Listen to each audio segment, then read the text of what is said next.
Ujumbe ambao tunaendelea nao unajulikana kwamba tunda la wakati wako katika mti wa uzima. Ujumbe ambao uko jukwani saa hii leo ni series ya 5. Tunda la wakati wako katika mti wa uzima. Leo ni series ya 5 katika mwendelezo mashuhuri kabisa wa Yesu anapoleta maonyo yake kuelekea siku za mwisho, ili wateule wake wapate kujua na hesabu ya siku za mwisho. Ninajua jumbe hizi zinatoka kwa nani. Ninajua kwa nini Yesu anazileta. Yesu anazileta kwa ajili ya watoto wake. Yesu alikufa kwa ajili ya watakatifu. Injili ni kwa kila kiumbe. Wokovu ni kwa wateule. Hiyo ni Biblia. Kwa maana maandiko yanasema waitwao ni wengi lakini wateule ni wachache. Injili ni kwa kila kiumbe, lakini wokovu kwa wateule waliokuwa na Bwana kutoka kwenye zama za roho. Yesu hakosei katika mahesabu yake, wala hababaishwi na yoyote vyovyote vinavyoendelea ulimwenguni. Yesu anarudi katika wazo lake kuu, pale ambako yeye aliwaza. Ndio maandiko yanasema yeye anaujua mwisho tangu wapi? Tangu mwanzo. Wacha umepata vizuri. Kwa tunazungumza juu ya tunda la wakati wako katika mti wa uzima. Na tulikuwa tunaendelea katika series zote zile 4 za kwanza. Tulikuwa tunajaribu kuangalia mbegu hii ilitoka wapi. Sasa tunazungumzia tunda la wakati wako. Tunda la wakati wako katika mti wa uzima. Huo mti wa uzima mbegu yake ni ipi? Ndio tulikuwa tunatafuta. Wacha umepata vizuri. Kwa sababu Mungu ni Mungu asiyebadilika. Mungu ambaye anawaza katika wazo lake kuu, matokeo ya mwisho ni lazima awe na jambo lile ambalo yeye alikuwa ameliwaza mwanzo. Ndio maana leo ukichukua mbegu yote ile, ukichukua mbegu ya stafeli, mbegu ya fenesi, mbegu ya mchungwa, ukipanda, matokeo ya mwisho lazima tuone nini? Tuone chungwa lenye anwani ile ile ya kile ambacho kilikuwa pale mwanzo. Watu wamepata vizuri. Na tukilile ile tunda, lazima zile mbegu zake zifanane na ile mbegu iliyokuwa pale. Kutoka kwenye mbegu moja kuleta mbegu nyingi ili kuendeleza uzao katika maisha ya kiroho. Watu wamepata vizuri. Sasa wazo la Mungu ni mfano wa mbegu. Mungu hawezi kubadilika katika wazo lake tokea alipokuwa amewaza. Mungu sio kigeugeu akabadilika, hawezi kubadilika wakati wote. Ndio maana tunasema yeye anaujua mwisho tangu wapi? Tangu mwanzo. Nataka tuanzie hapo. Anaujua mwisho tangu wapi? Tangu wapi? Tangu mwanzo. Akiwa mwanzo huwa anauona mwisho. Na akiwa mwisho anauona wapi? Mwanzo. Na yote mawili ni sawa. Kwa nini? Akiwa mwishoni na akiwa mwanzo, vyote viwili vinampa wazo lile lile. Jambo lile lile ambalo Mungu hawezi kubadilika. Watu wamepata vizuri. Wamepata vizuri. Naomba fungua chuo cha Nabii Isaya. Sura ya 46 mstari wa 10. Yeye aliye mwanzo na mwisho. Lakini kabla hapo, fungua kwanza Ufunuo sura ya 1 mstari wa 8. Ufunuo sura ya 1 mstari wa 8. Tupate mahesabu ya Bwana katika Ufunuo. Ndio. Mimi ni Alfa na Omega. Mmemsikia huyo? Mwanzo. Hapo kwanza. Huyo mimi ni Alfa na Omega. Amina. Belazari. Sasa huyo mimi ni Alfa na Omega. Tunataka kumjua huyo. Fungua Ufunuo sura ya 22 mstari wa 16. Yasemaje? Tumeona hapo Ufunuo sura ya 1 mstari wa 8. Anasema mimi ni Alfa na Omega. Tunataka kumjua huyo mimi. Huyo nani? Mimi. Watu wamepata vizuri hapo. Ili mpate kumjua Yesu mashuhuri mfano za mambo. Amina. Tunatafuta mbegu. Mbegu ya mti wa uzima ilitoka wapi? Na huyo ambaye ndiye wazo, yeye mwanzo wake na mwisho wake unafanana. Bwana vizuri. Kwa sababu akiwa mwanzo huwa anafikiria mwisho. Na akifika mwisho huwa anawaza wapi? Mwanzo. Kwa hiyo wakati anafika mwishoni, mwisho wake huwa anarudi kule alikotoka katika mahesabu ya kiroho. Watu wamepata vizuri hapa. Amina. Watu wamepata vizuri. Tunataka kumuona huyo mimi, ndio. Nenda moja kwa moja kwenye Ufunuo sura ya 22 mstari wa 16. Hiyo ndio Bwana. Mimi Yesu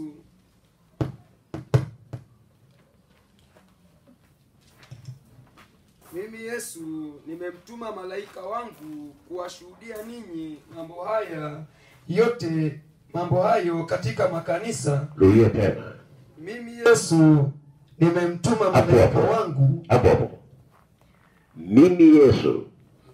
Watu wamepata. Yule wa Ufunuo 1:8. Mimi ni Alfa na Omega. Ni mimi nani? Yesu. Yule anayesema kwenye Ufunuo 1:8 ndio huyu ambaye waishi Ufunuo sura 22 mstari wa 16. Amina. Watu wamepata zuri. Rudi tena ile Ufunuo 1:8.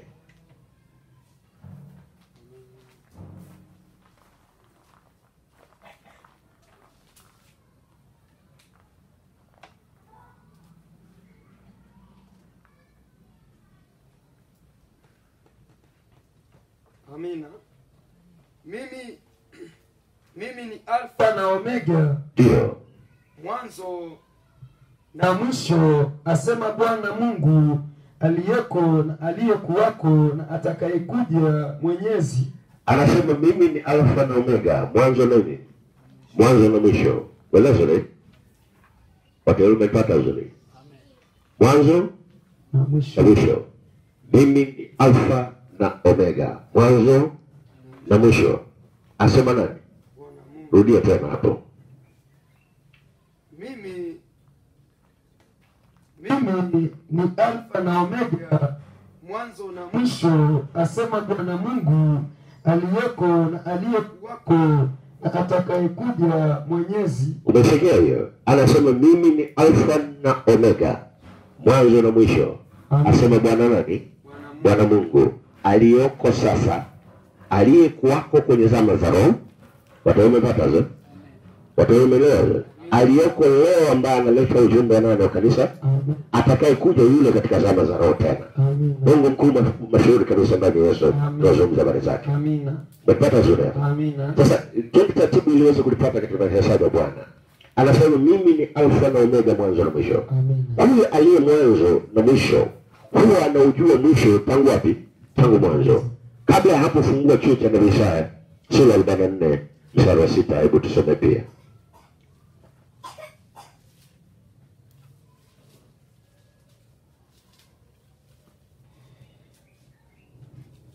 Amina. Bwana mfalme wa Israeli, mkombozi wako, Bwana wa majeshi, asema hivi. Amina. Mimi ni wa kwanza na mimi ni wa mwisho. Umesikia hiyo? Amen. Ukichukua Ufunuo 1:8 ukipeleka kwenye chuo cha Nabii Isaya sura ya 44 mstari wa 6, utagundua yule wa Ufunuo 1:8 ndio huyu ambaye anazungumza kwenye chuo cha Nabii Isaya sura ya 44 mstari wa ngapi? Wa 6. Sasa tumwangalie pia kwenye chuo cha Nabii Isaya sura ya 46 mstari wa 10. Tumuone huyu mwamba mashuhuri. Wazo kula Mungu lisilo na hitilafu. Alianza kutoka kwenye zama za roho kuja kwenye zama za maumbo, hawezi kubadilika. Ndio. Nitangazeni mwisho tangu mwanzo. Amina. Na tangu zamani za kale mambo yasiyotendeka bado. Yeye anautangaza nini? Mwisho tangu wapi? Mwanzo. Tangu mwanzo. Yaani wakati unahisi yuko mwanzo, mwenzako anagusa kule mwishoni. Wakati unahisi anafika mwishoni, kumbe mwenzako amerudi pale alipotokea. Ndio maana ujumbe wa nane wa kanisa, ujumbe mwisho wa kanisa, ni ujumbe ambao Yesu anarudi kule alikotoka. Kwenye michoro yote manabii kutoka kwenye Agano la Kale. Na ujumbe wa Elia 500 atakapotokea ulimwenguni, ujumbe wake utarudi moja kwa moja kwa Musa.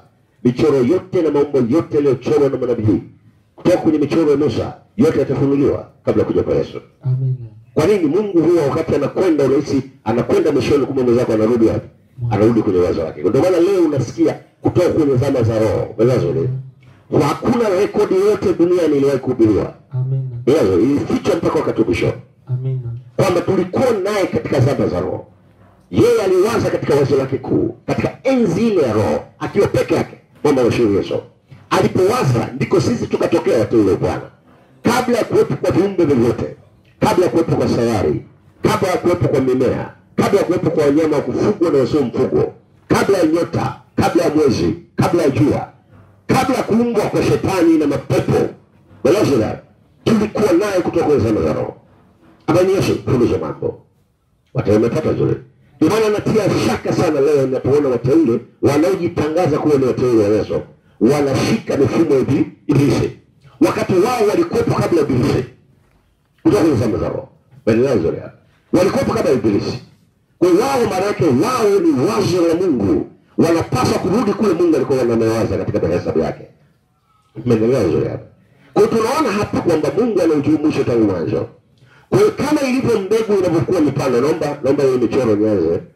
Kama ilivyo mbegu unapokuwa umepanda, sawa? Mbegu ukiipanda maana yake matokeo ya mwisho yafanana na matokeo yale ya kwanza. Unapata zuri. Matokeo ya mwisho yafanana ni na yale ya kwanza. Tuone hapa katika mahesabu ya Bwana. Yaani hivi, ukichukua mbegu leo, mbegu ya mti wote ule, mbegu ya mzabibu, mbegu ya tin, melazore, chukua mbegu ya chungwa, ya mfenesi, melazore, mbegu ya yote ile. Mbegu manake unapoipanda chini, sawa? Mbegu moja, matokeo mwisho utatoka mche, sawa? Mche tutapata mti, sawa? Mti baadaye utatoa matawi, na yale matawi yataleta nini? Matunda mbalimbali, melazore, kutokana na aina ya mbegu ambayo imepandwa pale mwanzo. Wamepata zile. Lakini tokeo la mwisho huku, tukila lile tunda lazima lilete ile mbegu pale mwanzo. Wamepata zile. Kwa Mungu anaposema kwamba yeye ni anaujua mwisho tangu mwanzo, Yesu anasema mimi ni Alfa na Omega, mwanzo na mwisho. Kile unachokipata pale mwanzo ndiko ukipata wapi? Mwisho. Na kile unachokipata mwisho kilete wapi? Mwanzo, pate mahesabu kiroho. Ndio maana ujumbe unahusu tunda la wakati wako katika mti ule, mti uzima. Tunda hilo linatokana na nini? Linatokana kwamba na mbegu. Mbegu ilikufa, baadaye ikatoka mmea, mlazore. Mmea ukalipotokea, baadaye ule mti ukaonekana, mlipata zote. Ukakua, alafu ukaanza kutoa yale matawi, mlazore. Baada ya hapo ikaanza kuleta matunda. Kwa tunda utakalo lila huku litokana na asili ilikotoka. Na hilo ndilo tunazungumza habari zake. Tunda la wakati wako katika nini? Katika mti uzima. Ambaye ni Yesu ambaye hawezi kubadilika katika hesabu ya kiroho. Watu wamepata zuri hapa. Lazima mjifunze mambo haya katika kanuni za Bwana ili mjue mlitokea wapi. Watu wamepata zuri. Wewe ulitokea wapi kutoka kwenye zama za roho? Watu wamepata zuri hapa. Sasa baada ya kupata picha hiyo kwamba mbegu inapokufa lazima ilete matokeo ya mwisho. Na matokeo ya mwisho lazima yafanane na ile mbegu ilipokufa. Sawa? Watu wamepata zuri. Menelewa? Lisikupita katika mahesabu ya kiroho. Lisikupita hapo. Sasa niliwaambia Mungu kutoka kwenye zama za roho, yeye akiwa peke yake Mungu aliwaza katika wazo lake kuu. Na lile wazo lake likaitwa neno la Mungu. Na hilo neno la Mungu linaitwa kama mbegu ya ufalme wa Mungu. Watu wamepata zuri. Kwa Mungu kutoka kwenye zama za roho aliwaza katika wazo lake kuu. Wazo lake kuu ambalo tumesema kabisa ile wazo la Mungu linajulikana kama Theologos. Theologos. Au tunaita Eloi Logos. Eloi nini? Eloi Logos. Tumesema Theologos linatokana na maneno mawili ya lugha ya Kigiriki. Neno la kwanza ni Theo, la pili ni Logos. Sawa? Theo maana yake ni Mungu, Logos maana yake ni wazo. Kwa unaweza kusema wazo la Mungu. Watu wamepata vizuri. Alafu Eloi ni neno au jina kwa lugha ya Kiebrania. Na Logos ni lugha ya Kigiriki au Kiyunani. Kwa hiyo unapata Eloi Logos. Eloi maana yake ni Mungu roho wa Kiebrania. Na Logos ni wazo. Kwa hiyo unaweza kusema wazo la Eloi, wazo la Mungu wa Kiebrania ambao ni Mungu roho. Watu wamepata vizuri. Watu wamenielewa vizuri. Mungu ni roho na Mungu hawezi kubadilika kutoka kwenye zama zake za roho katika michoro yake.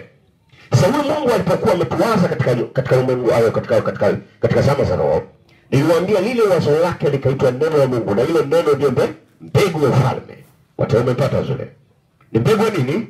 Mbegu ya ufalme wa Mungu. Watu wamepata vizuri. Taratibu ili uweze kulipata katika mahesabu ya kiroho. Ni mbegu ya ufalme wa Mungu. Naomba ndugu yangu fungua Biblia yako ili tuweze kupata mahesabu, sawa? Yes. Fungua, tuliona siku ile. Fungua Luka mtakatifu sura ya 8 mstari wa 11 ili tuweze kupata mahesabu haya. Luka mtakatifu sura ya 8 mstari wa 11. Ndio tuseme hapa.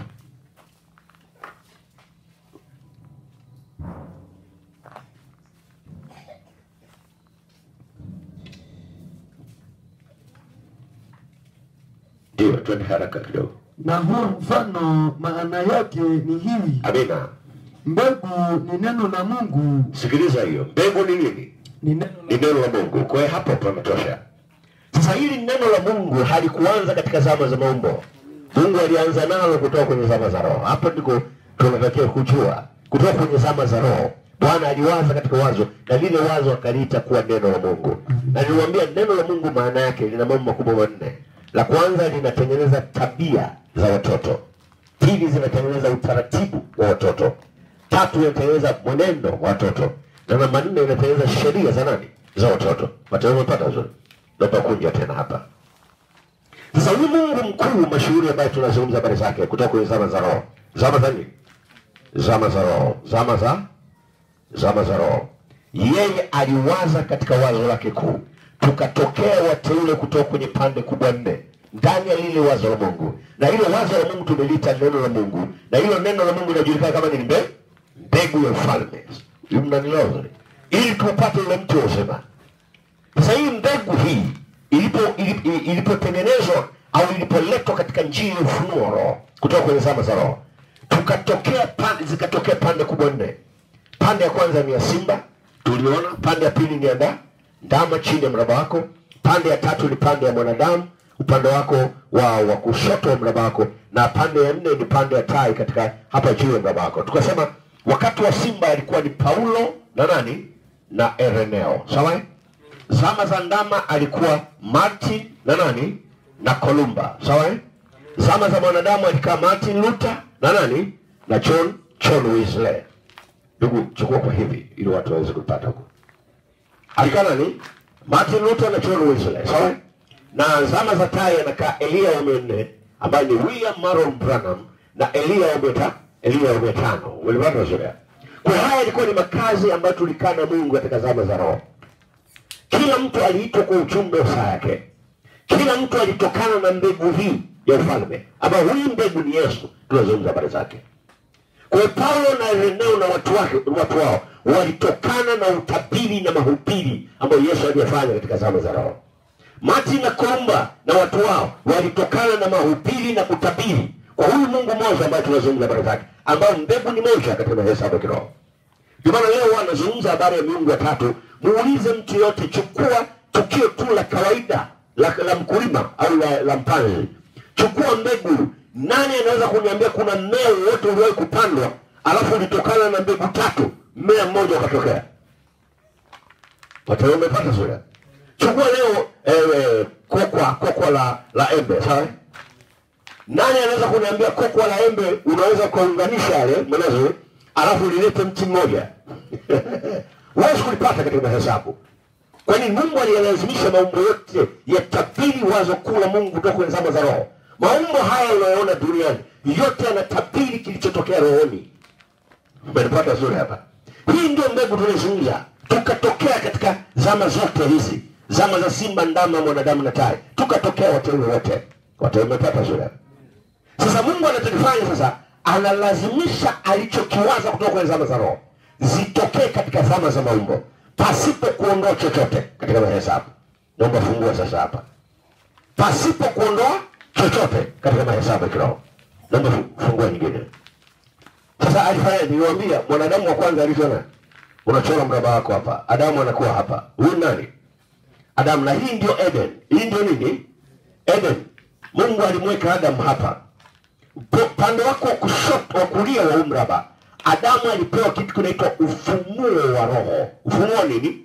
Wa roho. Au ufunuo wa ile mbegu moja iliyotabiri matokeo yote kutoka kwenye zama za roho kuja katika zama za maumbo. Watu wamepata hizo. Hapa chini Adamu akapewa uzima wa Mungu. Kwenye eneo la ndama. Eneo la nini? La ndama Adamu akapewa uzima. Kwenye eneo la simba Adamu akapewa ufunuo. Watu wamepata zile. Kwenye eneo la mwanadamu, sawa? Adamu akaitwa mwana wa Mungu. Mwana wa nani? Mwana wa Mungu. Na kwenye eneo la tai Adamu akapewa nini? mamlaka. Kukawa na mambo makubwa manne yamemzunguka Adamu. Na kwa nini Mungu aliyelazimisha haya mambo manne yatokee? Kwa sababu Mungu hatoki kwenye wazo lake kutoka kwenye zama za roho. Na hapa aliweka mchezo huu wa mahesabu ili wateule wote watakapotokea baada ya anguko turudi katika maeneo haya manne kutoka ndani ya mwili mmoja, ambao Adamu ndiye alikuwa uwakilisho wa michoro katika lugha ya maumbo, akiwakilisha wateule wote tuliokuwa kwenye zama za roho. Twende taratibu hapa ili uweze kulipata mteule, sawa? Kwa Mungu akamweka Adamu hapo katika bustani ya Eden. Na alipomweka, na niwaambia Eden ni huu mraba ambao marefu na mfano ni sawa. Naomba tupate huu mraba kidogo ili watu waweze kujua kwamba huu mraba umetoka wapi katika mahesabu, sawa? Ziko jumbe zingine tumeshazihubiri lakini tunafanya marejeo pia, sawa? Naomba fungua kitabu chako ndugu. Fungua Biblia ya Bwana, Biblia ya Kiebrania. Biblia ya Kiebrania au Biblia ya watu wa mataifa, sawa? Kwa sababu Biblia ya Kiebrania imefanyika kuwa Biblia ya mataifa yote baada ya Yesu Kristo kufanya lile agano la michoro kutoka kwenye lugha ya maumbo kwenda kwenye ufunuo wa roho. Akibadilisha utaratibu kutoka kwenye agano la kale, akibadilisha ufunuo kutoka kwenye lugha ya maumbo ya agano la kale kuleta katika ufunuo wa roho, ili watu wa mataifa tuweze kupata wokovu. Watu wamepata zote. Amina. Bendera zote. Fungua Biblia yako kitabu cha nabii Ezekieli, sawa? Ezekieli sura ya 43, sawa? Amina. Ezekieli sura ya 43 mstari wa 9, wa 10 na wa 11. Basi sasa subiri kwanza, kabla hapo naomba kwanza anza Ezekieli sura ya 42 mstari wa 15 mpaka mstari wa 20. Ili watu waweze kujua, wale ambao watafuatilia ujumbe huu hata kama atakuwa hajafuatilia jumbe zingine, ili waweze kupata katika hesabu. Tuwali tunazungumza kwamba Adamu alikuwa katika namna mraba huu. Huu mraba ulitokea hapo. Huu mraba ulikuwa kwenye zama za roho. Na kwa mujibu wa Ufunuo sura ya 4, mstari wa 1 mpaka wa 8, na Ezekieli sura ya 1, mstari wa 1 mpaka wa 26, tumeona yale makazi manne, sawa? Makazi ya simba, Paulo na Ireneo. Makazi ya ndama, Martin na Kolumba. Makazi ya mwanadamu alikuwa Martin Luther na John Wesley. Makazi ya tai Elia umene William Abraham na Elia Metano. Sasa Mungu anamleta mwanadamu mmoja ili kuleta mchoro mzima wa ukombozi. Baada ya nguko, ili Mungu afanye marejesho katika hesabu, kwa sababu utabiri wote wa mambo yote yanafanyika katika ulimwengu wa roho. Amina. Ndio maana ukisoma Ufunuo sura ya 5 mstari wa 1 mpaka wa 6, maandiko yanasema kondoo alionekana mwana kondoo mbele ya kile kitu cha Yesu. Amina. Wataelewana zote. Kana kwamba amechinjwa. Kwa nini? Kwa sababu utabiri wake ulifanyika katika kutoka zama za roho. Belazaraba. Kwa hiyo pia alikuwa anaona tukio la kikao kikuu cha Mungu pamoja na watoto wake, akionyesha kwamba nina jambo hili linaenda kulifanya duniani. Nitawapanda kwenye namba 6 ya ulimwengu, Belazaraba, lakini nitaleta ujumbe huu ambao unaopokea huko juu. Nitaleta ujumbe wa saa yako nao utaupokea. Amina. Kwa tukio kule Mungu alifanya majaribio yake ya michoro. Adamu anakuja, Mungu hatoki ndani ya wazo lile lisiokuwa na itilafu ndani yake katika hesabu. Sasa mtu anaweza kuuliza, kwa nini Mungu aliamua kumleta mwanadamu huyu Adamu, alafu Adamu ametenda dhambi anafukuzwa ili sisi tuweze kuja? Mungu ana sifa kubwa mbili. Mungu alipokuwa kwenye zama zake za roho akiwa peke yake, Mungu hakuitwa Mungu. Kwa sababu hakuna kiumbe kinachoweza kumwita Mungu. Mungu ni cheo cha kuabudiwa. Lazima kuwepo na watu wanaokuabudu. Lazima kuwepo na viumbe vinavyokuwa. Akiwa peke yake Mungu hakuwa Mungu. Amina. Kwa Mungu aliwaza kwenye wazo lake kuu atengeneze mchoro wake ili sasa apate watu wa kumwabudu. Watu wamepata zote. Lakini Mungu huyu yeye ni Mungu mwenye sifa kubwa mbili. Sifa ya kwanza ni Mungu mwenye neema, na sifa ya pili ni Mungu mwenye ghadhabu. Na yote mawili ni sawa. Naomba hapa nieleweke vizuri. Amina. Na yote mawili ni sawa. Kati ya rehema na ghadhabu, yote mawili ni sawa. Kiwango cha neema ndicho kiwango cha ghadhabu, na kiwango cha ghadhabu ndicho kiwango cha neema. Watu wamepata zote. Amina. Sasa wateule walichaguliwa na Bwana katika zama za roho ili kupokea baraka au kupokea neema au rehema. Alafu Mungu anatabiri kutoka kwenye zama za roho. Anawaambia duniani nitaleta kizazi kingine cha Ibilisi. Amen. Nacho kitatokea duniani. Ndio maana tukiwa kwenye zama za roho sisi tulipewa ujumbe kutoka rohoni.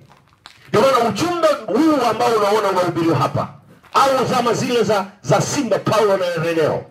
Paulo ujumbe ule ulikuwa ndani yake kutoka kwenye zama za roho. Amen. Wateule wa zama zile ujumbe ulikuwa ndani yao. Wateule wamepata zuri. Amen. Tawaonyesha ili mjue jambo hili. Amen. Ireneo alipotokea katika zama za Simba, ujumbe ulikuwa ndani yake. Sawa? Na wateule wa zama zile ujumbe ulikuwa ndani yao. Zama za ndama Martin ujumbe ulikuwa ndani yake. Na wateule wa zama zake ujumbe ulikuwa ndani yao. Amen. Kolumba kwenye zama za ndama, sawa, ujumbe ulikuwa ndani yake. Na wateule wa zama zake ujumbe ulikuwa ndani yao. Zama za Martin Luther, ujumbe wa Martin Luther ulikuwa ndani ya wateule wa zama zile na watu wake. Amen. Na John Wesley, ujumbe ule ulikuwa ndani yake na wateule wa zama zile katika zama za nini? Za mwanadamu. Amen. Elia wa 4 ujumbe wake ulikuwa ndani yake. Wanaelewa? Na wateule wa zama zile, mwanzo ujumbe ulikuwa ndani yao. Amen. Watu wamepata zuri. Amen. Elia wa 5 ujumbe uko ndani yake. Na wateule wa zama zake ujumbe utakuwa wapi? Ndani yao. Kwa hiyo Yesu anachokifanya, mwanzo haji na jipya duniani. Uchaguzi au ukoo haufanyiki duniani, ulifanyika kwanza rohoni. Uchaguzi ulifanyika kwanza rohoni. Ndio maana tuliona kwenye series ya 4 Mungu anasema mlichaguliwa kabla ya kuwekwa misingi ya nini? Unaposikia Biblia inasema kwamba mlichaguliwa kabla ya kuweka misingi ya ulimwengu, maana yake ulichaguliwa kutoka kwenye zama za roho. Amina. Kabla ya kuumba chochote. Ndio maana unasikia anazungumza kabla ya kuwepo chochote. Amina. Kabla ya kuwepo mbingu ya kwanza, mbingu ya pili, mbingu ya tatu. Amina. Kabla ya kuwepo sayari za ulimwengu. Sayari zote ambazo zilizunguka jua. Amina. Kabla ya jua na mwezi, kabla ya nyota, kabla ya vimondo, kabla ya wanyama, kabla ya mapepo, kabla ya ibilisi. Bwana, Amina. wewe ulikuwa katika zama za roho. Amen. Ukiwa na Bwana Yesu, furuza mambo. Amina. Watu wamepata sura. Amen. Ili mnaelewa sura. Amina. Kwa hakuna jipya kwako. Chochote kinachoendelea ulimwenguni, wewe tayari una kitu kiko ndani. Ndio maana ujumbe wa saa unapotolewa na Bwana, mteule anaposikia, huwa unagota wapi? Ndani, alafu mvuto unaotokea. Ni kama vile sumaku unapovuta chuma. Amina. Bwana, Amen. sumaku uvuta nini? Chuma. Kwa nini? Chuma kina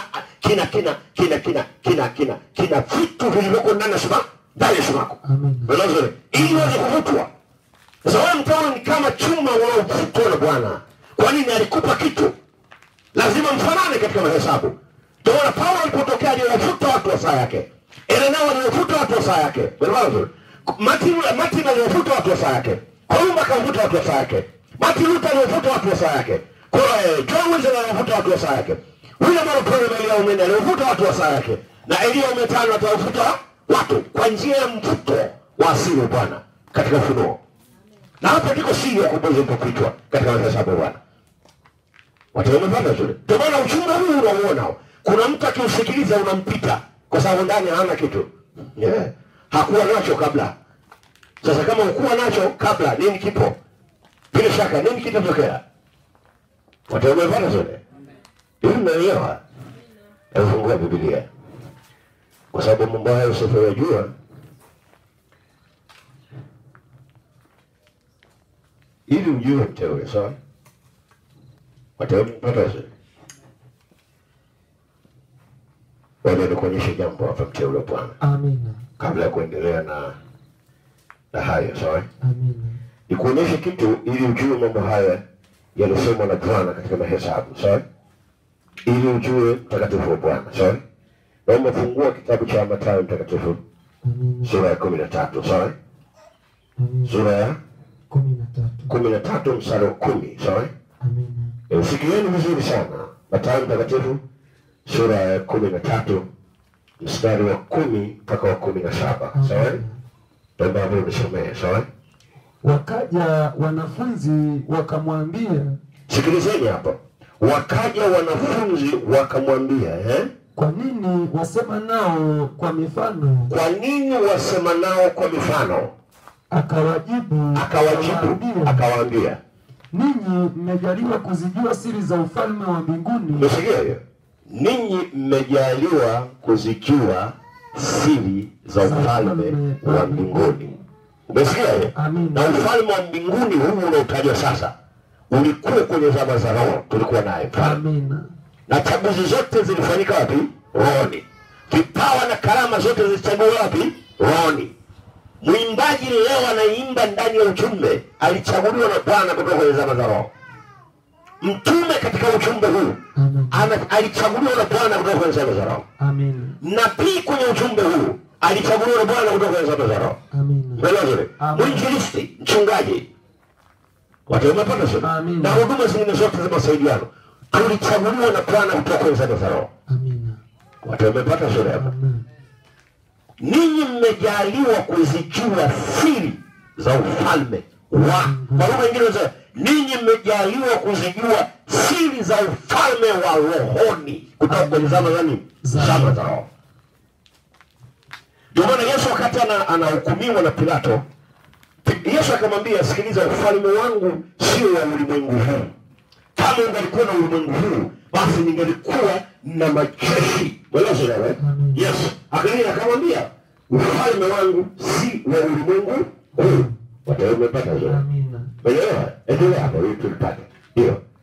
Bali wao hawakujaliwa kwa maana yeyote mwenye kitu atapewa. Sikiliza, lakini wao, kwa sababu swali limekuja, kwa nini unasema nao kwa mifano? Amen. Akaambia, ninyi mmejaliwa kuzijua siri za ufalme wa mbinguni. Amen. Kwa nini? Kwa nini siri? Si kwa lugha nyingine unasema ninyi mmejaliwa kuzijua siri za ufalme wa zama za roho. Amina. Kwa ufalme wa Yesu sio zama za maumbo, ni zama za roho. Ndio maana tunakwenda kwenye utawala wa miaka 1000. Na utawala huu utafanyika katika zama za roho. Amen. Katika ulimwengu, katika sayari hii. Katika mbingu mpya na nchi mpya. Amina. Bwana zuri. Amen. Yesu atakachofanya.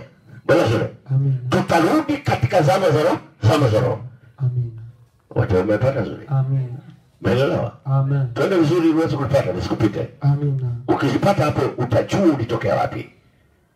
Na mbegu hapo, kumbuka, na itafuta mbegu ili tupate nini? Mtu uzima. Watu wamepata zuri. Amen. Umelipata hilo? Amina. Endelea hapo, Kwa maana yeyote mwenye kitu atapewa. Yeyote mwenye kitu. Kwa lugha nyingine Yesu aliwachagua tena kutoka kwenye zama za roho. Amen. Unapotokea kwenye zama za maungu unacho tayari mkononi. Kiko ndani, kimefichwa. Yesu anaambia, sikilizeni, nyie mmejaliwa kuzijua siri hizi. Kwa nini mlikuwa kwenye zama za roho?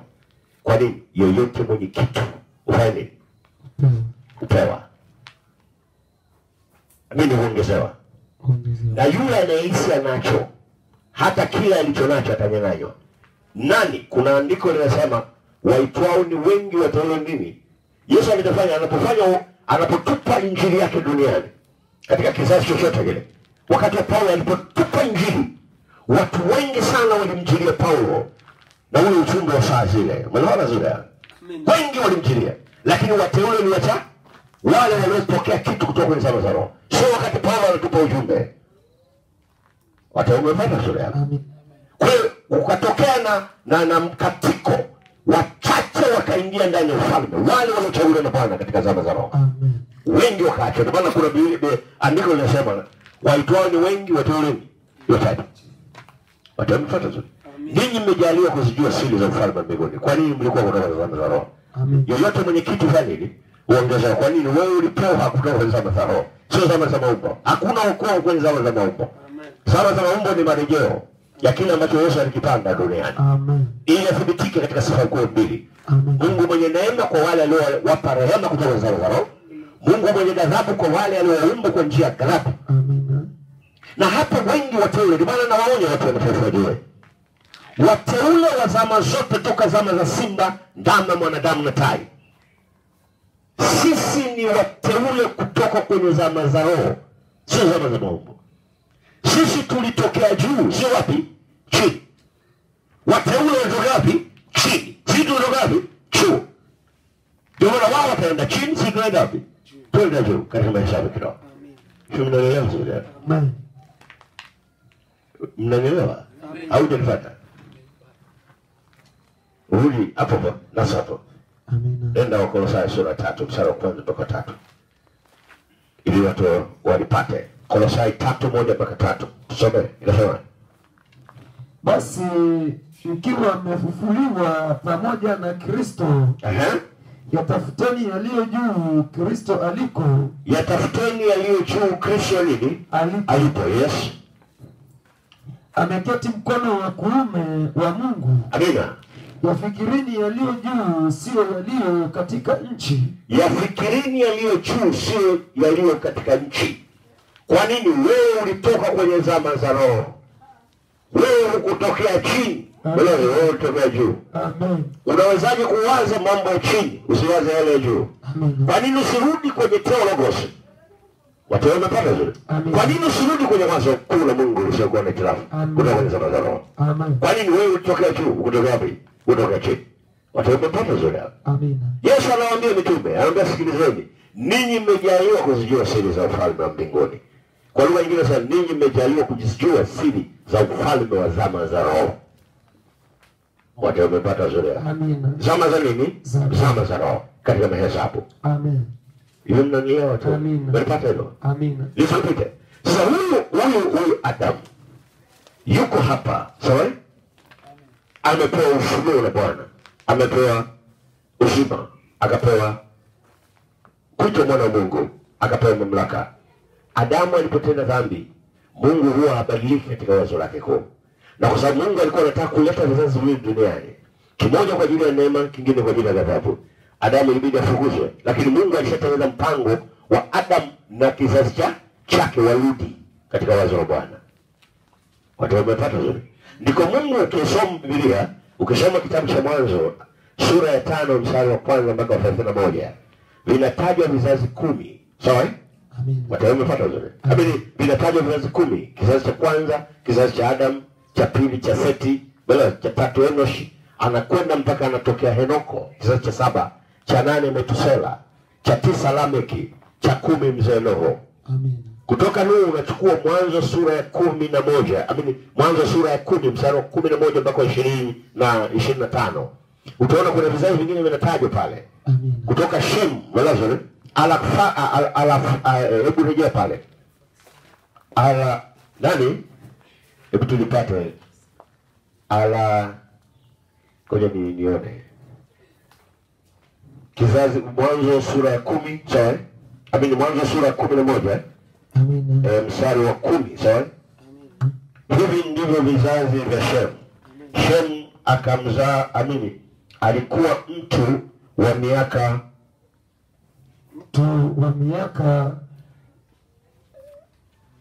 100, yes. Amina. Miaka 100 akamzaa Arfaksadi. Yes, Arfaksadi, yes. Amina. Belazuri. Kutoka Arfaksadi mpaka mzee Tela, sawa? Amina. Watu wamepata zile. Vizazi 10. Kutoka Tera anamzaa Ibrahim anamzaa Isaka anamzaa Yakobo anamzaa Yuda na ndugu zake wanatengeneza taifa la Israeli. Amina. Watu wamepata zile. Mungu anatembea kizazi kile mpaka anakuja anatokea Daudi, Belazuri. Kizazi kile kinakwenda mpaka Kristo anatokea. Ili sisi tuweze kurudi kwenye wazo kule Mungu. Baada ya hapo Mungu sasa analazimisha, sawa, mchoro kutoka ndani ya taifa moja uende katika mataifa yote ya ulimwengu, ili watakatifu tukusanywe kutoka kwenye pande ngapi? Pande 4. Ndio unaona hii Adam iko hapa. Niliwaambia Mungu alitumia taifa la Israeli. Taifa la Israeli lilikuwa na mambo makubwa mawili. Moja lilikuwa linachora maisha ya Adamu kabla ya dhambi. Pili lilikuwa linachora maisha ya Adamu baada ya nini? Baada ya dhambi. Watu wamepata zile. Fungua nyingine ili tuonyeshe watu hapa, ili watu waweze kulipata katika mahesabu kidogo. Niwaambia Adam alipewa huo mraba. Waebrania na wenyewe walipewa huo mraba. Waebrania upande huu wa kuume hapa katikati andika Israeli. Upande huu wa kuume Waebrania walitokea watu makundi makubwa 4 ya taifa. Kundi la kwanza liliitwa mabwana wa taifa. Wa taifa. Hao walikuwa ni watu wenye ukwasi, watu wenye fedha, watu wenye mali, kwa ajili ya kufanya mzunguko wa kiuchumi ndani ya taifa. Watu wamepata zote. Kundi la pili linakaa hapa chini, waliitwa majemedari wa taifa. Wanani hao? Hawa kazi yao kubwa ilikuwa ni kulinda taifa la Israeli inapotokea vita au inapotokea hatari yoyote ya kuvamiwa, hawa walikuwa na kazi ya kwenda kulifanya taifa la Israeli liweze kuendelea kuwepo. Majemadari hawa walikuwa wakina Yoabu Melezeri, wakina Abdeli Melezeri. Hata Daudi mwenyewe kabla kuwa mfalme alikuwa jemadari wa Sauli. Walikuwa ni watu ambao wanapewa ufunuo Melezeri na manabii wakati ule, au kuna wakati mwingine walikuwa Mungu anamtumia mfalme anakutana na manabii wanatoa ramani ya vita, hawa wanakwenda kupambana kwenye vita. Kundi la ngapi hilo? Kundi la pili. Kundi la tatu, mkono wako wa kushoto wa mraba unaandika makuhani, makuhani wa taifa. Wanani? Hawa walikuwa wana kazi moja kubwa. Moja ni kuhakikisha dhambi yoyote inayotendeka ndani ya taifa la Israeli, dhambi hiyo inaondolewa kwa njia ya ufunuo. Wao kazi yao ni kuhakikisha dhambi inafutwa au inafunikwa sawa na maelekezo ya michoro ile ya Musa. Kundi la mwisho, hao hapa wanakaa juu ya mraba wako, hao waliitwa wafalme.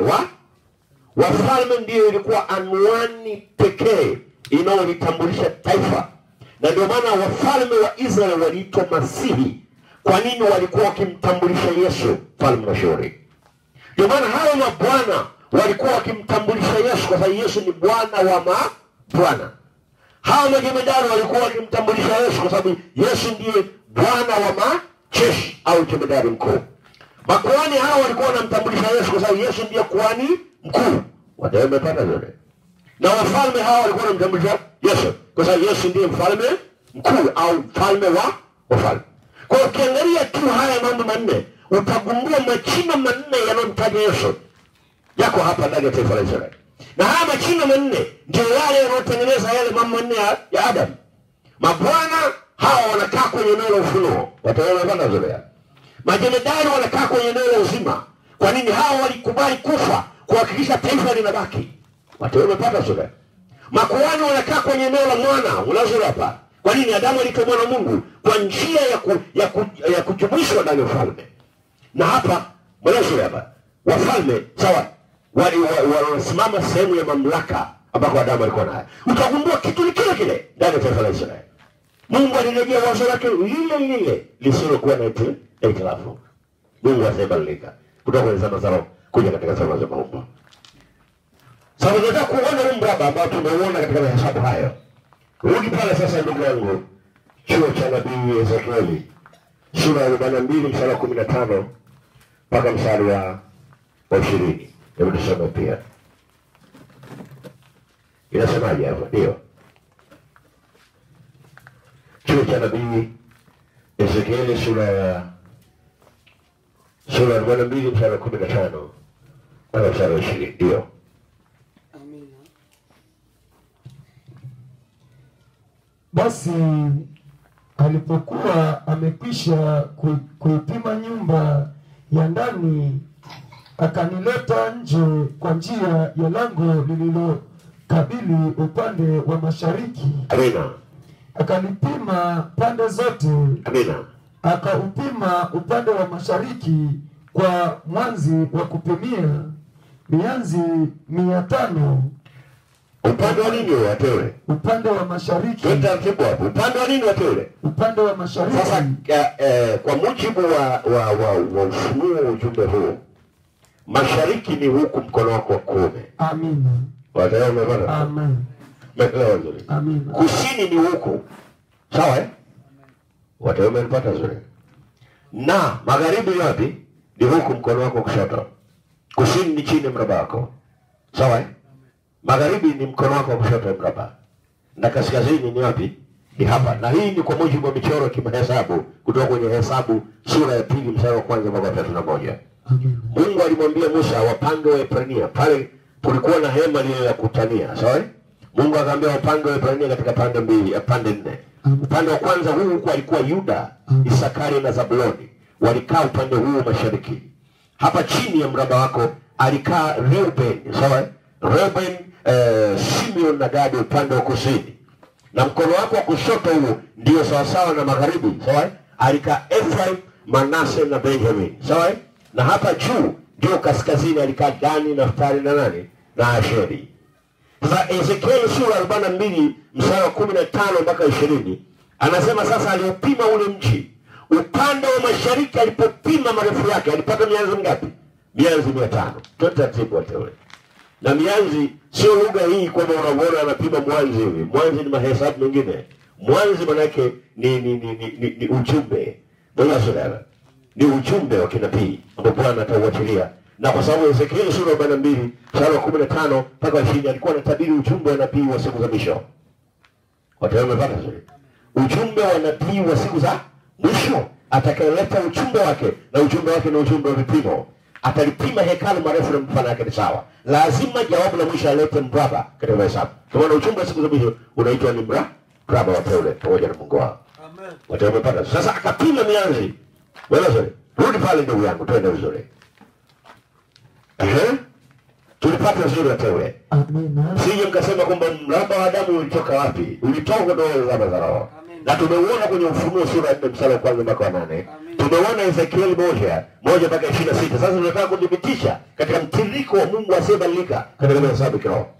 Ndio ndugu yangu, akaupima upande wa mashariki kwa mwanzi wa kupimia. Amina. Mianzi 500. Mianzi 500. Na nitakwambia mianzi 500 maana yake nini? Ni mahesabu ya kiroho. Amina. Tutayaona hapo. Kwa mwanzi wa kupimia. Mwanzi wa kupimia, Yesu. Akaupima upande wa kaskazini. Upande wa kaskazini ndio. Mianzi 500 kwa mwanzi wa kupimia pande zote. Amina, amina. Akaupima upande wa kusini. Mianzi 500 kwa mwanzi wa kupimia. Amina. Akageuka aelekee upande wa magharibi. Amina. Akaupima mianzi 500. Amina. Kwa mwanzi wa kupimia. Sasa nikuulize 500. Uone kama huyu ni mraba? Amina, ni mraba. Amen. Watu wamenipata sio? Umeona mraba? Nabii alificha katika mahesabu. Alikuwa anajua nabii mwingine atatokea katika zama za roho. Maana katika Agano Jipya kuleta mahesabu ya michoro. Ukichukua mianzi 500 na hapa sizungumzi mwanzi maana ya mwanzi. Mwanzi maana yake ni nabii, ni ujumbe. Kwa Mungu atauachilia kuelekea siku za mwisho. Na ujumbe wa kupima, ujumbe wa vipimo, kupima hekalu la Mungu ili watakatifu warudi katika wazo la Mungu lisiokuwa na nini? Na itilafu. Ndio wewe tunakemea dhambi kwa sababu ule mwanzo unapopima hivyo unakosoa kwamba sio ndivyo, ndivyo sivyo vile ambavyo Bwana alipokuwa ameweka katika hesabu ya kiroho. Watu wamepata vile. Amina. Watu wameelewa sio hapa. Hapa sasa kabla tuendelee tujue hii mianzi 500 maana yake nini? Fungua hii. Yesu aliulizwa swali na Petro. Akamwambia hivi ndugu yangu akinikosa nimsamehe mara ngapi? Yesu akamwambia mimi sikuamini mara ngapi lakini hata 7 mara ngapi? Mara 70. Twende vizuri wataule hapa upate. Ni ujumbe wa kinabii wa Bwana. Sasa ukichukua 7 mara 70 utapata ngapi? 400 na ngapi? 490. Wataule umepata je? Sasa Yesu ni Mungu mwenye maarifa ya kifalme. Mungu ni Mungu mwenye siri katika ufunuo. Mungu ni Mungu mwenye mahesabu ya kuficha mambo yake ili aje ufunuo kwa utaratibu. Naomba hapa ufungue masikio yako ya rohoni ili uweze kulipata. Ili ujue mianzi 500 maana yake nini katika ufunuo wa roho. Sasa Yesu anasema msamehe 7 mara ngapi? Utapata ngapi? 490. Niwaambie hivi katika hesabu za kibiblia kuna namba 1 mpaka ngapi? Namba 9. Na 9 huwa inaitwa kenda. Inaitwa nini? Kenda. Kenda maana yake mwisho. Yaani 1 up to 9. 9 ni mwisho. Itakaofuatia ni ngapi? 10. 10 inarudi kwenye namba ngapi? Namba 1. Tutaratibu vizuri uelewe jambo hili katika ufunuo roho. Kwa ukisikia kenda ndio maana fungu la 10 anakuambia utanipa katika fungu la 10. Sawa? Fungu la 10 maana yake ni 1. Umeelewa hapa? Wewe unachukua 1 mpaka 9. 10 kwa sababu inamleta Mungu mmoja. Hiyo ni sehemu ya Bwana. Watu wamepata vizuri. Umeelewa vizuri? Fungu nyingine. Niliwaambia hivi. Hizi jumbe ni za kinabii.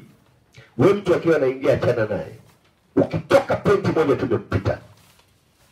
Ninaelewa sasa, niko hapa rohoni naona. Yaani nikupita najua huyu nimepita, huyu nimepita. Unaelewa zote. Wewe mtu akiingia achana naye. Wewe focus kwa sababu unapolinasa kwenye ulimwengu wa roho. Kwa sababu haya yanahubiriwa hapa unaniona hapa, lakini ujumbe unahubiriwa rohoni. Sawa? Tunahubiriwa rohoni katika mahesabu Bwana. Kwa hiyo lazima uwe na tahadhari. Narudia hapa. Nilisema 7 mara ngapi? Mara 70 unapata ngapi? 490. Sawa? Sasa 7 mara 70 nimekwambia 490. Sawa? Sawa? Maana yake nini? Gawanya kwa 10 utapata ngapi? 40 ngapi? 49. Hivi mnaelewa? Tumesema 1 mpaka 9. 9 ni kenda, maana yake ni mwisho. Inaofuata ngapi? 10. Sasa kama hapa kuna 400 na ngapi? Na 90. Maana yake nini? Tukigawanya kwa 10 utapata ngapi? 49. 49 maana yake ni 7 mara ngapi? Hivi mnaelewa? Unapata ngapi? 49. Sasa Yesu anasema hivi, Biblia ni mchezo mahesabu mazuri sana. Biblia inasema hivi, kuna kitu kinaitwa jubilee kwa Waebrania.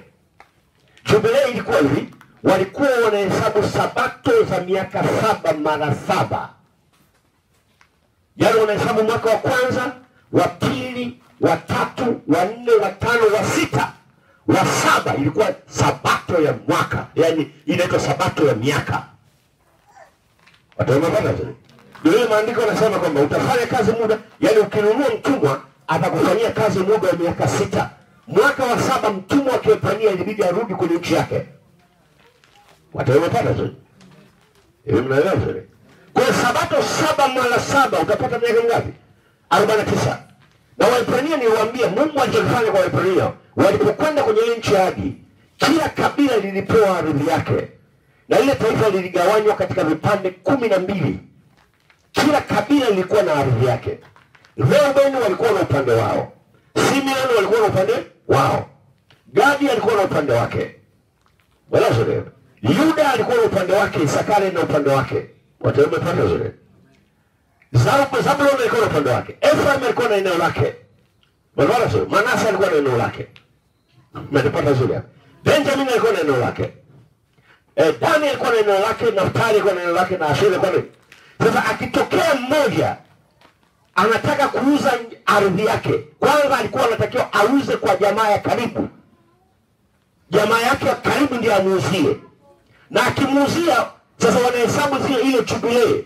Wanahesabu miaka 7 mara 7. Wataona pale nzuri. Kama aliuza mfano jubilee ya kwanza mwaka huu ndio imefanyika. Mwakani ndio wanaanza kuhesabu miaka. Maanake gharama ile ardhi ilikuwa ni kubwa zaidi.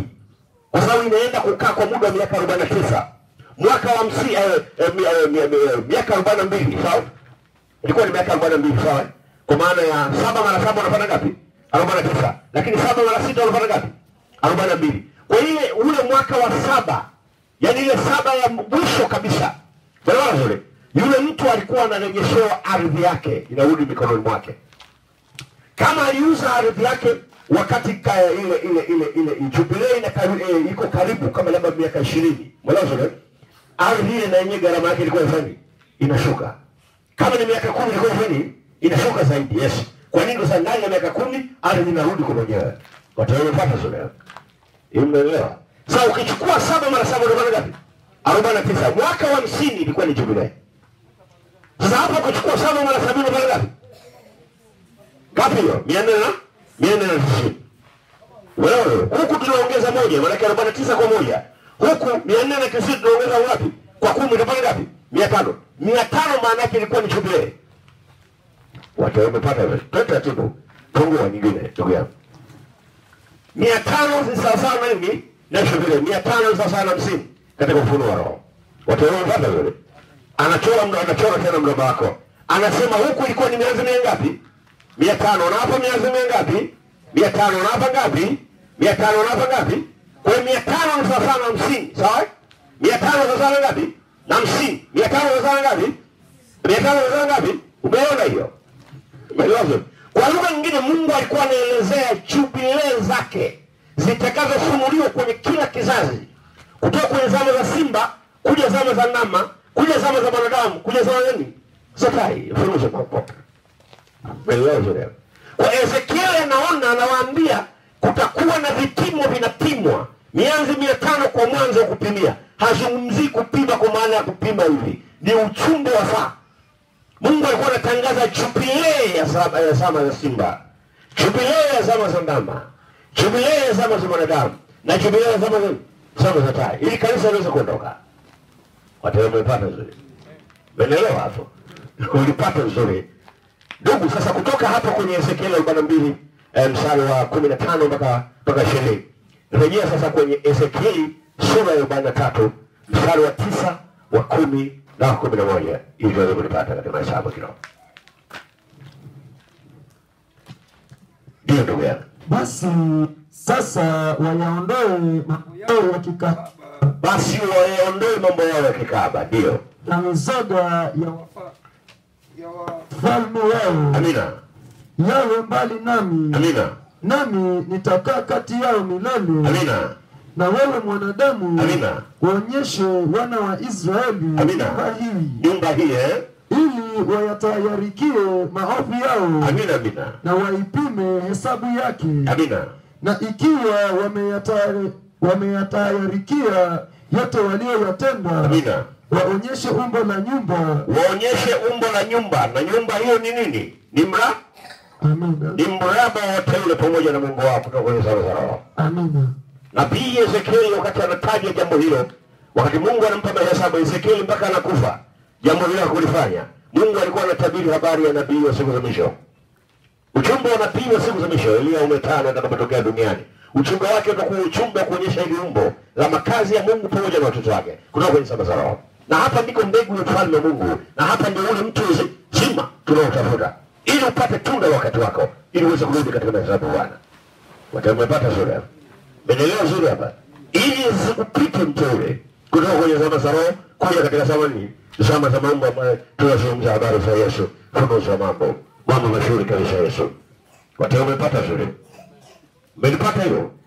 Lisikupite, sawa Lisikupite, sawa kwa sababu lisikupita basi kwako litakuletea shida, sawa Lisikupite. Sasa angalia, wakati haya yanatendeka duniani, na mimi katika michoro ya mahesabu ya manabii kutoka kwenye Agano la Kale kuja kwenye Agano Jipya, mchoro huu wa mraba unaoona huu, bwana, Adamu alipewa mraba, ufunuo, uzima, akaitwa mwana Mungu, akaitwa mtu mwenye mamlaka, sawa Israeli wanatokea, Mungu anawapanga makabila matatu, sawa na Hesabu sura ya 2, sawa mstari wa 1 mpaka sura ya 31, sawa Huku alikaa Yuda, Isakari na Zabuloni.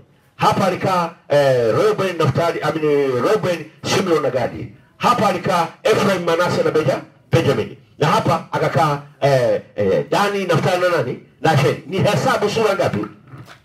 Hesabu sura ngapi? Sura ya 2 mstari wa 1 mpaka 31. Kwa nini Musa anawapanga? Anawapanga kama tulivyopangwa kutoka kwenye zama za roho. Kwa nini Waebrania niwaambia Mungu alikuwa anawatumia kuelezea nini kilitokea kutoka kwenye zama za roho, ili mchoro huu utoke ndani ya taifa moja uende katika watu wa mataifa yote, mwanzo ili sisi turudi kwa uchumbe wa saa zetu, ili tuweze kuondoka. Watu wamepata sura hapo. Ndio sura hapo. Kwa maana Hesabu sura ya 2 Mungu anapanga hawa Waebrania katika pande kubwa 4, mwanzo na huku tunakaa, maana Yuda anatokea huku upande huu na anakaa kwenye eneo la simba. Ndio maana maandiko yanataja simba wa kabila la Yuda. Kwa nini? Mahesabu ya michoro iliwekwa katika mahesabu ya Bwana. Hapa anakaa Reuben, Simeon na Gadi. Mwanzo hapa anakaa Ephraim, Manase na Benjamin. Na hapa anakaa Dan, Naftali na nani? Naftali na Asheri katika michoro ya Biblia. Wewe umepata vizuri hapa. Huu mraba huu. Sasa Adamu alipotenda dhambi ndani ya mraba, Mungu akamfukuza kwenye wazo lake. Na huu mraba ndio Theologos. Ndio nini? Theologos au Eloi Logos. Watu wamepata wewe. Ndio hii hapa. Sasa Yesu alichofanya, wazo lake akalivunja katika maeneo makubwa 4. Eneo la kwanza alilolivunja akaliita simba. Eneo la pili alilolivunja akaliita nini? Ndama. Eneo la 3 alipolivunja akaliita nini? Mwanadamu. Na eneo la 4 alipolivunja akaliita nini? Tai. Alafu kwenye eneo la simba akavunja, akapata kipande cha kwanza na cha pili. Hapa akavunja akapata kipande cha 3 cha cha 4. Hapa akavunja akapata 5 ngapi? Na hapa akakivunja akapata 7 ngapi? Cha 8. Watu wamepata vizuri. Kipande cha kwanza ni cha Paulo na watu wake. Kipande cha pili cha Ireneo na watu wake. Kipande cha tatu cha Martin na watu wake. Kipande cha 4 cha Kolumba na watu wake. Kipande cha 5 mwelezo Martin Luther na watu wake. Kipande cha 6 John Wesley na watu wake. Kipande cha 7 Elia Omenna William Branham na watu wake. Kipande cha 8 Elia Ometala na watu wake. Utagundua jambo lile Mungu asiye nini? Asiyebadilika. Sasa kutoka kwenye zama za roho anawapanga waiparie katika mtiririko huo. Huku kwenye simba anamweka Yuda. Hapa kwenye ndama akamweka Reuben. Sawa? Hapa kwenye mwanadamu, unaweza hapa. Hapa kwenye eneo la mwanadamu akamweka Efraim. Na hapa kwenye eneo la Tai akamweka Dani. Wataona mpaka zile. Kwenye eneo la Yuda akamweka Isakari na Zabuloni. Kwenye eneo la Reuben, mwanzo la ambao ni ndama, akamweka Simeon na Gadi. Mwanzo. Kwenye eneo la mwanadamu akamweka Manase na Benjamin. Na eneo la Tai ambalo ndio hasa tunaliita eneo hili la Dani akamweka Naftali na Sheba. Kwa utakumbua jambo ni lile katika maisha. Kwa hiyo unaweza kusema Paulo ni sawa sawa na Isakari. Sawa? Ireneo ni sawa sawa na Zabuloni. Wataona Martin alikuwa ni sawa sawa na Simeon. Kolumba sawa sawa na Gadi. Sawa? Mnaelewa vizuri hapa. Martin Luther ulikuwa ni sawa sawa na Manase. Sawa? Na John Wesley ulikuwa ni sawa sawa na Benjamin. Sawa? Wataona zote. Tunakuja hapa, sawa? Wataona zote. William Branham ulikuwa ni sawa sawa na Naftali. Sawa? Na Elia Ometala ni sawa ni sawa sawa na Sheri katika hesabu yao. Wataona zote. Mmepata hilo? Mmepata zote. Kwa utaona wazo la Mungu lisilobadilika kutoka kwenye zama za roho kuja zama za maumbile. Sasa nini kilitokea katika mahesabu ya kiroho? Adamu alipotenda dhambi ndani ya wazo hili, Mungu akamfukuza. Watu wamepata zote. Baadaye Mungu akaendelea kufanya michoro. Mungu akawaleta Waebrania. Akamuinua Ibrahim, Isaka, Yakobo na Yuda. Watu wangapi hao? 4, sawa? Ibrahim namba 1, 2 Isaka, 3 Yakobo, 4 nani? Yuda na ndugu zake. Kuona mweka upande wa simba, mweke Ibrahim. Hapa chini, mweke Isaka. Mkono wako kushoto mraba wako, mweke Yakobo, sawa? Na hapa juu mweke nani? Yuda. Utagundua wenyewe wao ngapi hao? 4 wanatengeneza taifa lenye namba ngapi? 12, kwa sababu Yakobo kaleta watoto 12. Ndio hao ambao tunawapanga Yuda, Isakari na Zabuloni. Wataona zote. Reuben, Simeon na Gadi. Sawa? Efraim, Manase na Benjamin. Dani na Naftali nani? Naftali na Sheri. Mnapata zote. Ndio kupita hapa. Mnapata zote hapa. Sasa Israeli walipotenda dhambi ilibidi Mungu arejee jambo lile alilofanya kwa Adamu. Waebrania wakafukuzwa kwenye taifa lao. Watu wamepata zote. Baadaye wakarudi, Yesu akatokea. Yesu alikofanya sasa, alipotokea duniani amevaa umbo. Alipotokea ndani ya taifa la Israeli, ili alete michoro yote iliyochorwa kutoka kwenye lugha ya maumbo ije katika ufunuo. Yesu akatokea duniani akawa na majina mangapi? Majina 4. Jina la kwanza Yesu akaitwa mwana wa nani? Mwana wa Adamu. Unaweka mkono wako kushoto. Amini ukulia wa mraba wako. Aliitwa nani? Mwana wa Adamu. Chini ya mraba wako Yesu akaitwa mwana wa Ibrahim. Sawa? Mkono wako kushoto wa mraba wako akaitwa mwana wa Mungu. Na hapa juu ya mraba wako akaitwa nani? Mwana wa Daudi. Watu wamepata zote. Majina mangapi? Mwana wa Adamu manake ni ule ufunuo wa Adamu aliopoteza. Mwana wa Ibrahim nani? Nini? Mwana wa Ibrahim manake kurejesha uzima ndani ya kanisa. Mwana wa Mungu manake ni kuwarejesha wanadamu ili tuweze kuitwa mwana wa Mungu. Watu wamepata zote. Na mwana wa Daudi manake kurejesha mamlaka. Yale ambayo Mungu aliochora kutoka kwenye zama za roho. Watu wamenielewa zote. Wamepata zote. Leo ni siku za 5. Bwana na wabariki. Tunda wakati wako katika mti wa uzima. Mungu awabariki sana.